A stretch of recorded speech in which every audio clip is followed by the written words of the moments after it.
그럼 이 시간에는 우리 하나님 말씀 함께 보겠습니다. 누가복음 10장 25절부터 37절까지 오늘 좀 다소 긴 본문인데요. 제가 세 번역으로 봉독하겠습니다. 어떤 율법 교사가 일어나서 예수를 시험하여 말하였다. 선생님, 내가 무엇을 해야 영생을 얻겠습니까? 예수께서 그에게 말씀하셨다.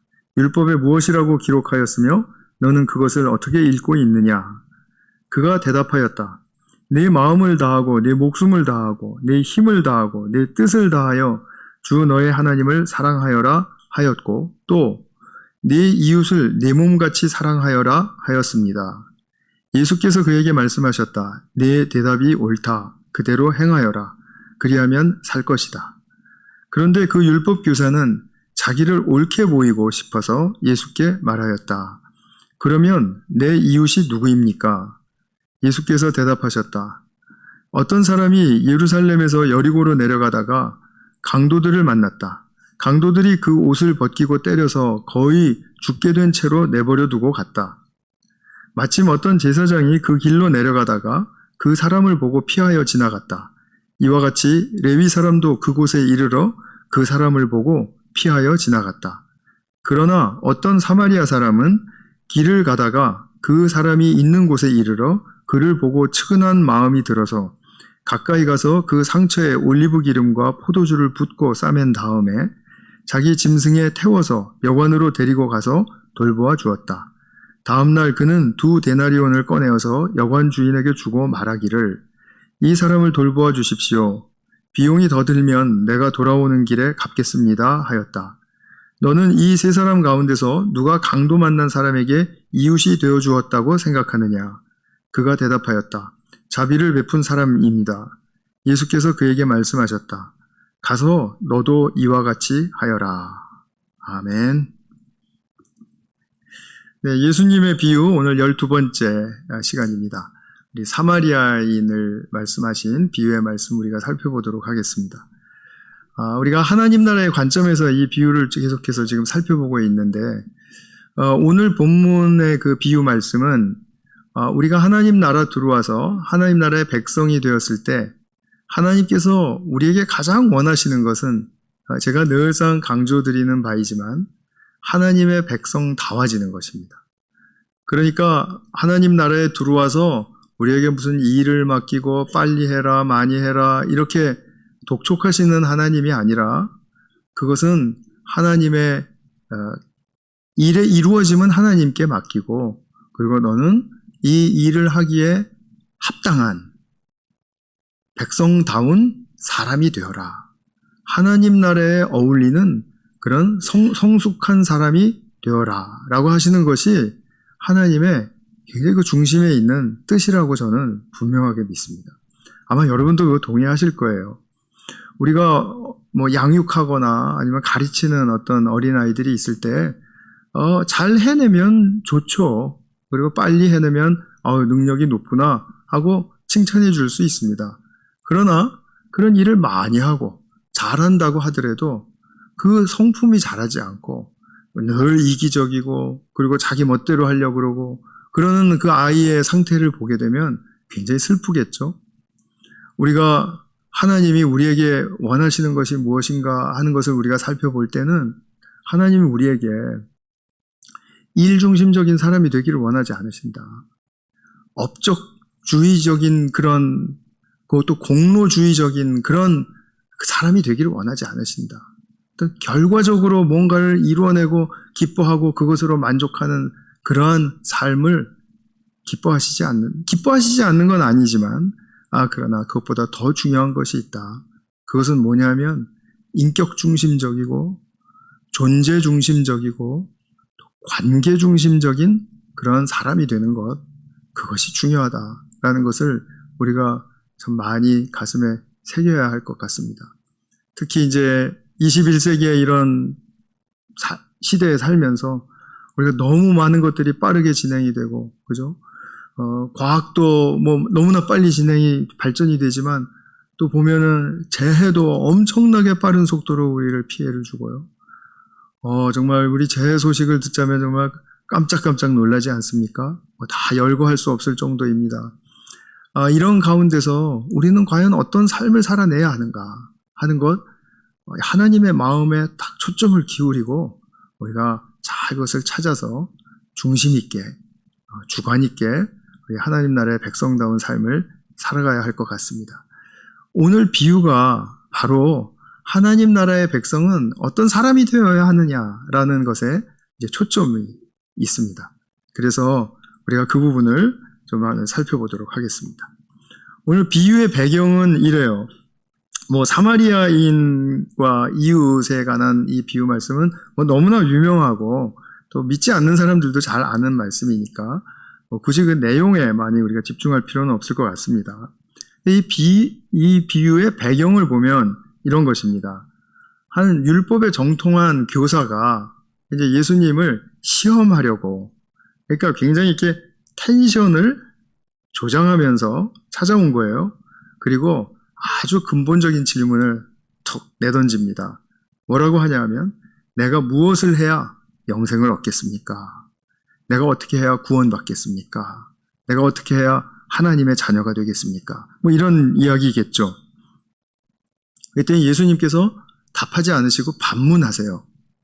율법에 뭐라고 적혀 있고 그것을 당신은 어떻게 읽고 있는가? 어떻게 해석하는가? 라고 물으셨어요.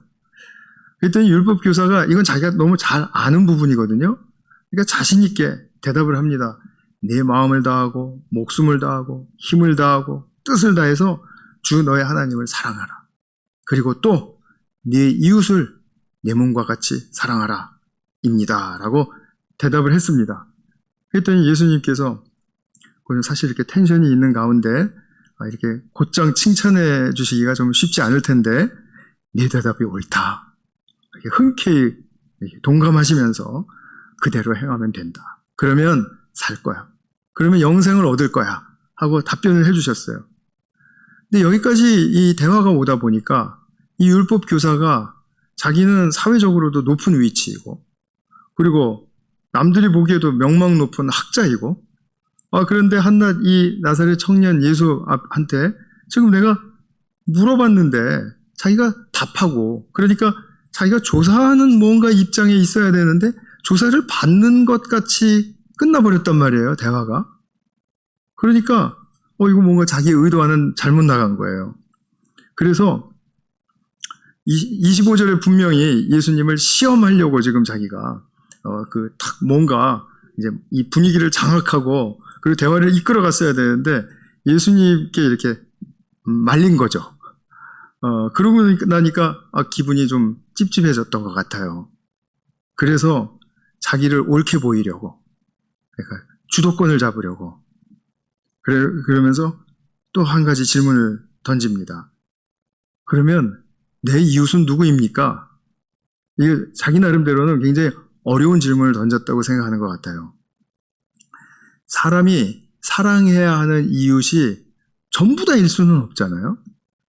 그러니까 상식적으로 이웃은 뭔가 이렇게 범주가 있어야 된다. 우리가 동네 사람들을 이웃이라고 말하듯이 또는 좀 더 넓혀서 이 지역사회 사람들을 이웃이라고 말하든지 또 우리 크리스찬들처럼 큰 가슴을 가진 사람들은 이 지구촌의 모든 사람들이 우리 이웃이라고 말하든지 이게 이웃을 규정하는 이 범주가 다르단 말입니다. 그러니까 이제 이 사람이 이것을 물어본 거예요. 어렵지? 어려운 질문이지? 우물쭈물하게 만드는데 성공했다. 아마 이렇게 딱 단정을 짓고 있었을지 모르겠어요. 근데 예수님께서는 이 논쟁에서 승리하려고 하는 이 율법 교사의 마음을 꿰뚫어 보시고 거기에 직답을 하지 않으세요. 예수님은 다른 의도를 지금 가지고 계시거든요. 무엇이냐 하면 이웃의 범주를 규정하는 것에는 관심이 없으세요. 그리고 정작 관심이 있는 것은 무엇이냐면 네가 말하는 그 이웃은 어떤 사람이어야 할 것 같으냐? 라는 이제 그런 저의를 깔고 지금 이 비유를 쭉 말씀하시는 것입니다. 그래서 사마리아인을 끌어들이셨어요. 이 사마리아인이라고 하는 존재는 그 당시에 유대인들, 그러니까 남쪽의 유대인들은 그 사마리아 사람들을 자기들 민족으로 취급하지도 않았고, 그리고 상종 못할 인간들, 우리 민족의 정체성을 회파해버린 그런 아주 망친 사람들, 이렇게 치부를 했습니다. 더군다나 그들은 유대인들이 그렇게 싫어하는 것을 알고 사마리아에서 사마리아 사는 사람들이 이 예루살렘으로 와서 예배를 드리기가 껄끄러웠어요. 다들 그냥 가시눈을 돋치고 그러고 쳐다보는데 그 사람들이 예루살렘에 오고 싶었겠습니까? 그러니까 이 사람들은 사마리아에다가 자기들의 예배 처소를 만들어 놓고 그리고 예배를 드렸어요. 그러니까 유대인의 입장에서는 더 화가 난 거예요.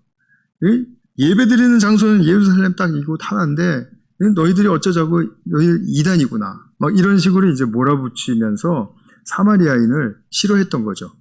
그런데 그런 사마리아인을 예수님이 이야기 속에 끌고 들어오세요. 그러면서 이제 비유로 말씀을 하시는 거죠. 근데 사마리아인을 끌고 들어오신 이유는 구약에도 배경이 있습니다. 이 구약에 이제 제가 여러분들 구약 한번 한 기사를 제가 소개를 하고 좀 설명을 드리고 좀 보려고 하는데요. 오늘 본문과 상당히 중첩되고 비슷한 부분이 많이 있는 그런 본문입니다. 역대하 28장 이제 5절에서부터 이제 보게 되면, 물론 그 전후로 해서 보게 되면은요. 그때 당시는 이 이스라엘이 북쪽과 남쪽으로 나누어져 있었던 때였습니다. 그러니까 우리나라 남북 분단되어 있는 것처럼 북쪽에는 베가 왕이 다스리고 남쪽에는 아하스 왕이 다스리고 있었을 때였어요. 근데 그때 당시에는 뭐 남북 다 하나님께 이제 잘못할 때마다 징벌을 많이 받았습니다. 징계를 많이 받았는데 그때 아하스 왕 때는 유대 사람들이 특히 우상숭배와 이 사회 정의를 많이 회파했습니다. 우상숭배를 많이 행하고요. 그래서 하나님이 남유다를 이제 징벌하기로 이제 결정을 하셨는데 그 징벌의 도구로서 북이스라엘을 들어서 이 남쪽 유다를 대파하게 만들어 버리셨어요. 그러니까 양쪽이 전쟁을 했는데 북쪽이 대승을 거둔 것입니다. 그래서 승리했으니까 이 북쪽 군인들은 승종고만 올리고 돌아가지 않고 그 지역에 있는 많은 그 군인과 가족들, 그러니까 아내들과 아들, 딸들 다 해가지고 한 20만 명을 포로로 잡아서 사마리아로 이제 끌고 가던 그런 이제 중이었습니다. 완전히 이제 사마리아에 완전히 영웅들로서 이제 입성하는 이제 그런 이제 그 장면이 이제 연출이 된 겁니다. 그런데 그때 사마리아에 살고 있었던 오뎃이라는 그 선지자가 있었는데 이 선지자가 이제 그 리더들을 불러놓고 한마디 따끔하게 경고를 합니다. 하나님이 우리를 들어서 남유다를 치게 하신 것 맞다. 그들은 잘못했기 때문에 징벌을 받은 건데, 근데 우리가 지금 하는 짓을 보니까 이건 선을 넘어도 너무 많이 넘어갔다. 이렇게 잔인하게 사람을 죽이고 정말 치욕스럽게 약탈을 하고 그리고 아이들까지 잡아다 포로로 삼고 노예로 삼으려고 하다니 이것은 하나님께 죄를 범하는 일이 아닐 수가 없다. 그러므로 이 일을 빨리 잘 무마시켜서 그들을 돌려보내고 우리는 승리한 그 자체로 멈추어야 할 것이다. 아니면 하나님께서 우리도 또한 이와 같이 남유다에게 행한 것과 같이 징벌할 것이다. 이렇게 이제 선지적인 메시지를 던졌어요. 대부분 선지자들의 메시지는 안 듣지 않습니까? 근데 이때는 웬일인지 이 북쪽 사람들이 이 메시지를 들었어요. 그래가지고 이 군대 지도자들 4명을 이제 위임을 해서 이 일을 잘 무마시키도록 그렇게 이제 했습니다. 그러고 나서 이제 한 일이 무엇이냐 하면 이제 15절 말씀에 이렇게 나옵니다. 사람들이, 제가 쭉 읽어보겠습니다. 눈으로 한번 따라 읽어보세요. 사람들이 위에 네 지도자들에게 포로를 돌보아 주도록 임무를 맡기니 그 네 사람이 전리품을 풀어서 헐벗은 이들을 입히고 맨발로 걸어온 이들에게 신을 신기고 먹을 것과 마실 것을 주고 상처를 입은 이들에게는 기름을 발라 치료하여 주고 환자들은 나귀에 태워 모두 종려나무 성 여리고로 데리고 가서 그들의 친척에게 넘겨주고 사마리아로 되돌아왔다. 아까 우리 읽은 비유의 말씀이랑 굉장히 중첩되는 게 많지 않습니까? 굳이 제가 지적은 안 하겠습니다. 그래서 이 사마리아 사람들이 유대인에게 행한 이 아름다운 일이 역사 속에서 회자되면서 이 모든 이스라엘 사람들은 잘 알았을 거예요. 그 사람들은 성경을 굉장히 중요하게 생각하고 많이 읽고, 그리고 이 사건들에 대해서, 역사적인 사건들에 대해서 다 어린아이부터 정통하거든요. 그러니까 예수님께서는 이런 일을 슬쩍 떠올리게 하시면서 이제 본인이 조금 각색하셔서 그래서 이제 본문에 나와 있는 이 비유의 말씀을 해주신 것이라고 이렇게 이제 학자들이 추정을 합니다. 자, 이 가운데 이제 비유 속의 사마리아인은 어떠했는가? 우리 한번 좀 그래도 살펴볼 필요가 있겠죠. 강도에게 얻어맞고 그리고 죽게 된 사람이 내버려져 있는 것을 제사장이 봤습니다. 지나가다가. 근데 그냥 지나갔어요. 바쁜 일이 있었나 보죠. 핑계가 있었을 겁니다. 레위인도 또 똑같이 그렇게 지나갔습니다. 그런데 사마리아인은 그러지 않았어요. 33절 후반부에 보면 측은한 마음이 들었다. 이게 자비심이 생겼다라는 겁니다. 이거 지난주에 설교에서 제가 하나님의 자비에 대해서 설명을 드렸죠. 하나님의 자비란 우리를 구원하시는 그 은혜뿐만이 아니라 구원하신 후에 우리에게 필요한 모든 것을 정말 성실하고 은혜롭게 채워주시는 그 주님의 성품과 태도를 자비라고 한다라고 했죠. 이 사람이 그 자비를 그대로 베풀었어요. 그래서 상처에 올리브 기름을 발라주고 그 다음에 포도주를 붓고 싸매고 짐승에 태워서 여관으로 데리고 가고 다음날, 그러니까 밤새도록 일을 돌봐주었다라는 얘기입니다. 그리고 다음날 아침이 되었을 때 두 데나리온이라고 하면은 노동자가 이틀을 꼬박 일해야 벌 수 있는 사실 적지 않은 돈입니다. 그 돈을 내어주고 더 필요하면 내가 돌아오는 길에 더 갚겠다 하고 여관 주인에게 이렇게 잘 봐달라고 했습니다. 그리고 예수님이 물으시는 겁니다. 누가 강도 만난 사람의 이웃이 되어 주었는가? 당연히 사마리아인이죠. 그죠? 우리 너무나 잘 알 수 있겠죠. 근데 앞서 이 율법 교사의 질문은 무엇이었죠? 누가 내가 사랑해야 할 이웃입니까? 라고 물었죠. 그 말씀에는 답을 안 하시고 이런 이웃이 되어야 한다라는 지금 메시지를 보내고 계시는 것이죠. 그러니까 주님은 이웃의 범주를 정해주지 않고, 사실 이제 구약의 이스라엘 사람들은 이웃이라는 게 자기 동족입니다. 동족에 이제 국한되는데 그런 범주를 정해주지 않고 참된 이웃됨의 조건을 지금 말씀해 주시고 있죠. 공경에 빠져서 자비를 필요로 하는 사람에게 이 사마리아인처럼 참된 인간성을 보여주고 또 행동으로 옮기는 그런 자가 참 이웃이다. 이것이죠.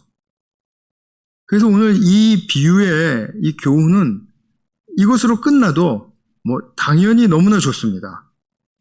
우리가 삶을 돌아볼 때 내 이웃을 내가 얼마나 돌보고 있지? 모자라는 부분이 있구나. 내가 좀 더 잘해야 되겠다. 이렇게 해가지고 이제 도와주고 하는, 거기에서 맞춰도 전혀 하자 없어요. 성경적이고 굉장히 좋은 메시지의 그런 핵심을 보여주은 거라고 저는 그렇게 믿습니다. 그런데 이 비유는 이 율법 교사들과 함께 이야기를 하고 있는 그 배경서부터 쭉 한번 우리가 살펴보았을 때 영생을 얻는 것과 직결되어 있는 지금 질문을 시작으로 해서 이렇게 전개된 말씀이란 말입니다. 그러니까 더 근원적이고 더 본질적인 그런 참된 인간에 대한 예수님의 가르침을 우리가 좀 더 간파해 볼 필요가 있다라는 그런 생각을 가지게 돼요. 그러니까 참 이웃이 되라는 말씀 속에서 참 인간으로서 어떻게 회복해야 할 것인가에 대한 그런 메시지를 우리가 들을 수 있다면 더 우리가 깊은 그런 은혜를 누릴 수 있을 거라고 저는 믿습니다. 그래서 하나님 사랑, 또 이웃 사랑이라는 율법을 너무나 잘 알고 있는 이 제사장들, 또 레위인, 율법 학자라 할지라도 예수님의 지금 이 말씀을 보면 영생을 받을 보장이 그들에게 주어진 것은 아니구나. 그 율법을 많이 알고 연구한다고 하더라도, 나가서는 가르친다고 하더라도, 영생이 보장되어 있는 것은 아니구나. 영생은 바로 우리가 어떤 사람이 되어야 하는가에 지금 문제가 굉장히 연결이 깊구나. 이것이죠. 그리고 더군다나 이 지금 율법 교사처럼 내 이웃이 누구인지 규정해 놓고 사랑해야 하는 이웃, 그리고 사랑 안 해도 될 이웃, 이웃이 아니죠. 그건 또 이제 사람. 이렇게 이제 해놓고 자기가 사랑의 의무의 그 범주를 딱 이렇게 한계를 짓고자 하는 이것은 이게 마음에 꼼수를 부리는 거죠. 그러니까 지금 하나님이 우리를 하나님 나라에 불러놓으시고서 참된 인간으로서 회복시키려고 하시는 그 하나님의 계획과 목적에 완전히 빗나간 삶을 빗나간 그런 질문을 던지고 완전히 방향을 잘못 틀은 그런 아주 잘못 가는 그런 지금 모습을 좀 보여주고 있는 것입니다. 시작부터 잘못됐지만 결과는 엄청나게 더 잘못되어질 그것을 보게 해주는 것이죠. 내가 어떤 사람은 사랑하지 않아도 되지? 지금 이웃의 범주를 규정하려고 하는 것은 지금 그것을 따지고 싶은 것이잖아요. 그것을 알고 싶은 것이지 않습니까? 내가 사랑하지 않아도 될 사람이 있지? 라고 물어보는 거잖아요. 왜냐하면 내 이웃의 범주에 안 들어오니까. 그러면서 자기 자신을 안도하고 싶은데, 근데 이것은 명백한 우문이라 이런 말씀이죠. silly question이에요. 율법학자라면 물어서는 안 될 퀘스천이라는 그런 말씀이에요. 그러니까 자기의 이 우문을 말한 것일 뿐만 아니라 자기도 그렇고 자기가 가르치는 사람들도 그렇고 다 참 인간됨의 축복의 길을 놓치게 만들어버리는 그런 지금 엉터리를 짓을 하고 있는 거다. 이런 말씀이 되는 것입니다. 주님은 율법학자, 율법교사, 제사장, 레위인이 피해가고 싶은 것이 무엇인지를 간파하셨어요. 아셨습니다. 어떤 공경에 처한 사람을 만났는데 저런 사람까지 내가 도와줘야 하는가. 비슷하게 우리가 이런 말 할 수 있죠. 저 사람 정말 왕따 당하고 그리고 또 분리를 당하는 그런 사람인데 정말 보니까 지은 죄도 너무 힘이 많고 그리고 자기도 괴로워하고 또 그것으로 상처 입고 남도 괴롭게 하고 그리고 가시도 치고 그리고 막 살고 정말 저런 사람까지 내가 도와줘야 해? 자비를 베풀어야 해? 안 해도 되겠지? 그러면 피하고 싶은 그런 인간의 속을 들여다보고 계셨던 거죠. 이것이 우리에게도 정말 직면하기 싫고 힘들어하는 문제 아니겠습니까? 그런데 주님은 그런 것을 따져서 분류하고 누가 사랑해야 할 이웃이 아니라고 그렇게 정당화하지 말자라는 그런 말씀인 것이죠. 내가 자비를 베풀 수 있는 사람인지를 먼저 생각해보자. 내가 저 사람을 도와줄 만한 저 상대에게 무언가 조건이 있는 게 아니라 나는 그 누구도 도와줄 수 있는 그런 자질과 조건을 갖춘 사람인가를 보자라는 것이죠. 나를 돌아보지 않고 저 사람이 도움을 받을 만한 사람인가 받지 말아야 될 사람인가를 따지는 것은 그것은 지금 참된 인간성 회복이라는 측면에서 영 잘못 가고 있는 것입니다. 왜 그 사람의 조건을 따져야 되겠습니까? 내가 어떤 사람인지를 먼저 확인을 해야죠. 이런 절차가 꼭 필요합니다. 이 절차가 지금 여기서 빠지게 되면 우리의 영성생활, 우리의 신앙생활에 구멍이 뻥 뚫리게 되는 것입니다. 내가 무엇을 잘못하고 있는지, 내가 잘 가고 있는지 못 가고 있는지, 신앙생활을 내가 어떻게 하고 있는지 가늠할 수 없는 그런 뻥 뚫린 그런 함정으로 빠져들어가는 것이라는 말입니다. 내가 어떤 사람인지를 묻지 않으면 그렇다라는 얘기입니다. 항상 다른 사람들에게서 조건을 보고 저 사람은 사랑받을 만해, 내가 사랑해줘야지, 도와줘야 돼, 뭐 이렇게 말할 그게 아니라는 거죠.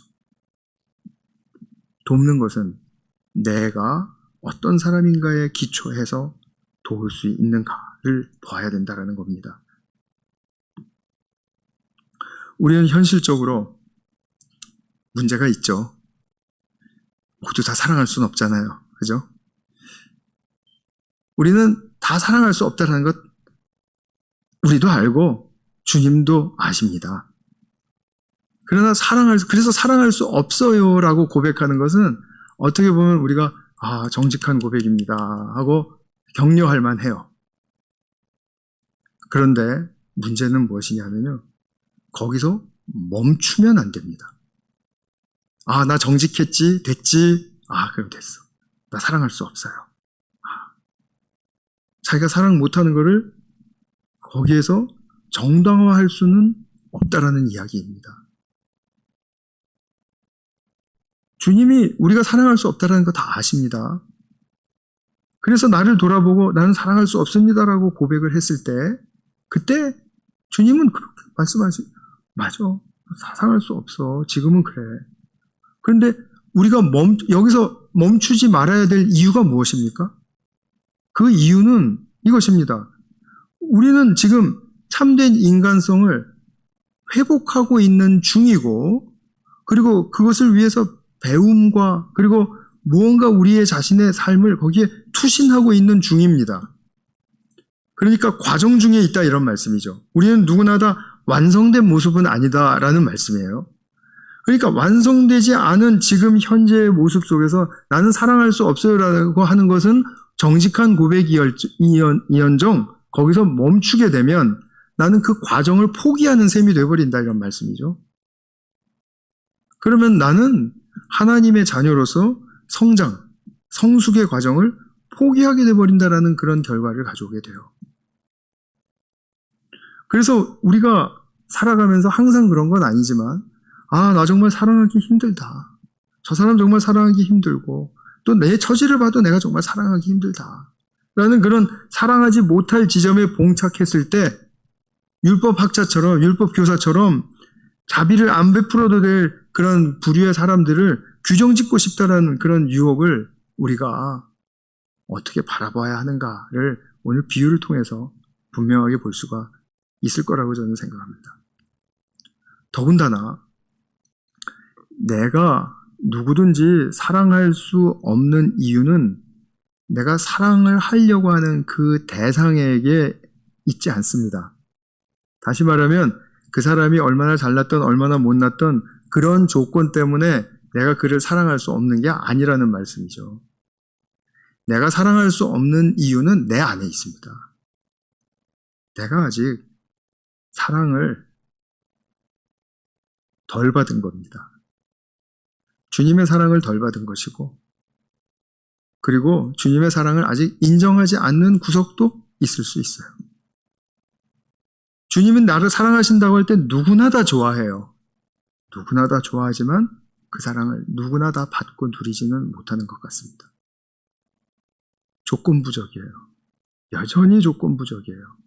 그리고 제가 말씀드린 것처럼 사랑하지 못해요라는 그 지점에 머물고 싶어하는 우리의 그 정당화하고자 하는 욕구, 이것이 우리에게는 아직도 너무 강하지 않나 이런 생각이 들 때가 참 많습니다. 그거는 우리의 대화를 통해서 알 수 있어요. 우리가 여러 가지 나눔의 대화들, 또 솔직한 대화들, 친한 사람들끼리 대화들, 이런 대화를 하다 보면 참 사랑하지 못할 이유를 남에게서 찾는구나 하는 그런 것을 우리가 보게 되죠. 그런데 이 이제 사랑하지 못할 이유가 내게 있는데, 그러면 우리가 어떻게 해야 되겠습니까? 주님이 우리에게 무엇을 하기를 원하실까요? 되게 중요한 질문이죠. 되게 중요한 질문입니다. 두 가지만 살펴보겠습니다. 첫 번째는 주님께 시선을 고정하는 것입니다. 주님 보기를 즐거워하는데, 정말 주님이 내가 사랑할 수 없는 사람이라고 하는 내 이웃이 아니라고 생각하는 그 대상을 향해서 주님은 어떤 마음과 어떤 태도를 가지고 계시고 그를 어떻게 대우하고 계시는가, 그것을 보자라는 말씀입니다. 나는 할 수 없는데 주님은 어떻게 하시나를 보자라는 말씀입니다. 그건 이제 우리 각자가 경험 속에서